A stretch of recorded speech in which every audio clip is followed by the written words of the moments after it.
तो आज हम शुरू करते हैं क्लास 12 का थर्ड चैप्टर मैट्रिक्स। कोई डिफ़िकल्ट चैप्टर है नहीं। अगर आपको इसकी इंग्लिश समझ के लगे कि ये डिफ़िकल्ट है तो यार आप मुझ पे गए हो, क्योंकि यार जब मैंने भी पहली बार बुक खोला और मैट्रिक्स पढ़ा तो मुझे लगा भाई साहब कैसा चैप्टर होगा यार, इसे कैसे पढ़ूंगी मैं। तो मैट्रिक्स कोई डिफ़िकल्ट नहीं है। अगर आप इसकी थ्योरी क्लियरली अगर कान खोल के सुन लेना तो आप आराम से सॉल्व कर पाएंगे मैट्रिक्स होती क्या है। तो आज हम बात करेंगे पहले थ्योरी पार्ट की, तब इसकी एक्सरसाइज सॉल्व करना शुरू करेंगे। तो मैट्रिक्स ज़्यादा कुछ नहीं है। किसी बॉक्स में अगर बहुत सारी चीज़ें भर दो तो एक बॉक्स में सेफली फिल नहीं होता है, वही है। एग्जाम्पल बकवास था, मैं समझ गई। हम आपको मतलब मैं एनसीईआरटी के अकॉर्डिंग अब पढ़ाऊँगी, मैं ज़्यादा कुछ बकवास बोलूँगी नहीं, क्योंकि आप मुझे भी पता है, क्योंकि मैं भी स्किप कर करके सबकी वीडियोस देखती हूँ पढ़ते समय। तो आप लोग भी ऐसा पर मेरे वीडियो में मत करना प्लीज़, रिक्वेस्ट कर रही हूँ। मैं ज़्यादा नहीं, बस स्पीड में जल्दी जल्दी जैसे आपको समझ में आ जाए वैसे पढ़ाऊँगी। मैट्रिक्स क्या होती है? एक बॉक्स में बहुत सारे एलिमेंट्स को या ग्रुप ऑफ एलिमेंट्स को हम मैट्रिक्स कहते हैं।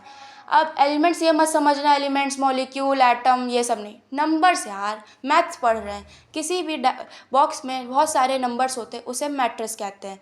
तो इनको यार कई कई तरीके के नाम दे दिए गए हैं। टाइप्स ऑफ मैट्रिक्स क्या होती है? टाइप्स ऑफ मैट्रिसेस, अगर आप एनसीईआरटी बुक खोलो तो पेज नंबर 61 पे आओगे, अगर आपकी ओल्ड बुक है। नहीं तो भाई थोड़ा सा मेहनत करके पेज खोलो तो टाइप्स ऑफ मैट्रिक्स में आपको ऊपर टॉपिक दिख जाएगा। उसके बहुत सारे पार्ट है, बस आज हमें वही कवर करना है। तो हम बात करते हैं पहले कॉलम मैट्रिसेस की। मैट्रिक्स क्या होती है? कॉलम। इंग्लिश में बात करें, a matrix is said to be a column matrix if it has only a one column. तो इंग्लिश नहीं समझ में आई? नहीं यार, आपको समझ में आ गई होगी। आप भाई सिंपल है, कॉलम रो स्क्वायर।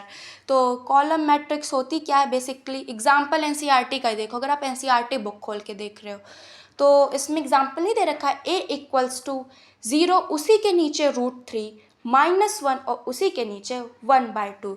तो ये होती है रो मैट्रिक्स। तो इसका ऑर्डर जैसे बगल में लिखा हुआ है 4 × 1। तो कॉलम मैट्रिक्स कोई डिफ़िकल्ट तो है नहीं। अगर हिंदी में बात करूँ, जो नंबर्स और जो एलिमेंट्स खड़े हुए हैं, तो कॉलम मैट्रिसेस में एलिमेंट्स खड़े हुए होते हैं। अब हम बात करेंगे रो मैट्रिक्स की। अब matrix is said to be a row matrix if it has only a one row. अब देखो यार, इसमें देखा तुमने कि उससे जस्ट अपोजिट है। अगर कॉलम में खड़े हुए एलिमेंट्स है तो रो में सोते हुए एलिमेंट्स है, यार वो लेटे हुए हैं। और इसकी ऑर्डर है 1 × 4। तो यार ये रो मैट्रिक्स है। तो कॉलम और रो में तो डिफरेंस आप समझ ही गए होंगे, बहुत ईजी है। और अब स्क्वायर की बात करते हैं। स्क्वायर मैट्रिक्स में अगर आप इंग्लिश पार्ट इसका पढ़े तो row are equals to a number of row equals to a number of column. Square अगर आप जानते हो तो यार ऑल साइड्स आर इक्वल, सारी साइड बराबर की होती है, उससे हम कहते हैं स्क्वायर मैट्रिक्स। देखो सारे एलिमेंट देखो, कॉलम डिफरेंट था, रो डिफरेंट था, लेकिन स्क्वायर में सब कुछ इक्वल है। रो भी इक्वल है और नंबर ऑफ कॉलम भी इक्वल है। अगर हम स्क्वायर मैट्रिक्स के एग्जाम्पल की बात करें तो इसमें 3 लाइन ऊपर है, 3 लाइन नीचे है। इसके कॉलम हैं। रो मैट्रिक्स के एग्जाम्पल देखो, a इक्वल्स टू 3, 3/2 और 4, उसी के नीचे नीचे कॉलम्स हैं। और अगर रो की बात करें तो 3 -1 0।